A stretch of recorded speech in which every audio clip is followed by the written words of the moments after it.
ಸಣ್ಣ ಇದ್ದವ್ರಿಗೂ PCOD, PCOS ಸಮಸ್ಯೆ ಬರ್ಬೋದು. ಅದಕ್ಕೆ ಈ 3 ಕಾರಣಗಳಿರುತ್ತೆ.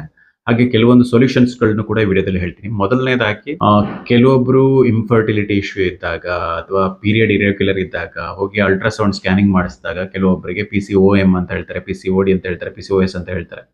ಸೊ ಕೆಲವೊಬ್ಬರಿಗೆ ಪಿಸಿಒಎಸ್ ಸಮಸ್ಯೆ ಸಣ್ಣಕ್ಕಿದ್ರೂ ಬರುತ್ತೆ. ಅದನ್ನ ಟರ್ಮ್ ಏನು ಅಂದ್ರೆ ಲೀನ್ ಪಿಸಿಒಎಸ್ ಅಂತ ಹೇಳ್ತಾರೆ.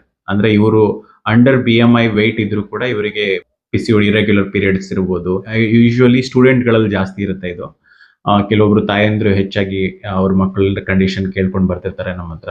ಅಂದ್ರೆ ಹೆಚ್ಚಾಗಿ ತುಂಬಾ ಹುಡುಗಿಯರು ಇತ್ತೀಚಿನ ದಿನಗಳಲ್ಲಿ ಓದೋದಕ್ಕೆ ನಿದ್ದೆ ಬಿಟ್ಟು ಓದೋದು ಅಥವಾ ಸರಿಯಾಗಿ ವ್ಯಾಯಾಮ ಅಥವಾ ಏನು ಫಿಸಿಕಲ್ ಆಕ್ಟಿವಿಟಿ ಇಲ್ಲದೆ ಇರೋದು. ಇವತ್ತಿನ ಸ್ಟೂಡೆಂಟ್ ಲೈಫ್ ಅಲ್ಲಿ ತುಂಬಾ ಜನರಿಗೆ ಏನು ಫಿಸಿಕಲ್ ಆಕ್ಟಿವಿಟಿ ಅನ್ನೋದು ವೆರಿ ಮಿನಿಮಮ್ ಇರುತ್ತೆ.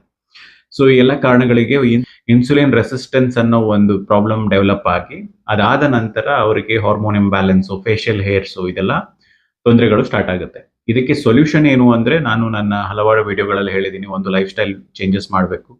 ಜೊತೆನಲ್ಲಿ ನಿಮಗೆ ಸೀಡ್ ಸೈಕ್ಲಿಂಗ್ ಅಂತ ಒಂದು ಮಾಡ್ಬೋದು. ಒಂದು 4 ರೀತಿಯ ಸೀಡ್ಸ್ಗಳನ್ನ ರೊಟೇಟ್ ಮಾಡ್ಬೋದು. ಅದನ್ನ ಲಡ್ಡು ತರ ಮಾಡಿ ತಿನ್ಬೋದು. ಡಿಫ್ರೆಂಟ್ ಪೀರಿಯಡ್ ಸೈಕಲ್, ಲ್ಯೂಟಲ್ ಫೇಸ್ ಮತ್ತು ಫಾಲಿಕ್ಯುಲರ್ ಫೇಸ್ ಇದರ ಪ್ರಕಾರ ಡಿಫ್ರೆಂಟ್ ಮೆಥಡ್ಸ್ ಇದೆ. ಅದೆಲ್ಲ ಡೀಟೇಲ್ಸ್ ಬಂದು ಈ ವಿಡಿಯೋದಲ್ಲಿ ನನ್ನ ಯೂಟ್ಯೂಬ್ ಚಾನಲ್ ಅಲ್ಲಿ ಡೀಟೇಲ್ ವಿಡಿಯೋ ಇದೆ, ಒಂದು 30 ಮಿನಿಟ್ಸ್ ವಿಡಿಯೋ. ಅದನ್ನ ನೋಡ್ಕೊಂಡು ತಿಳ್ಕೊಳ್ಳಿ.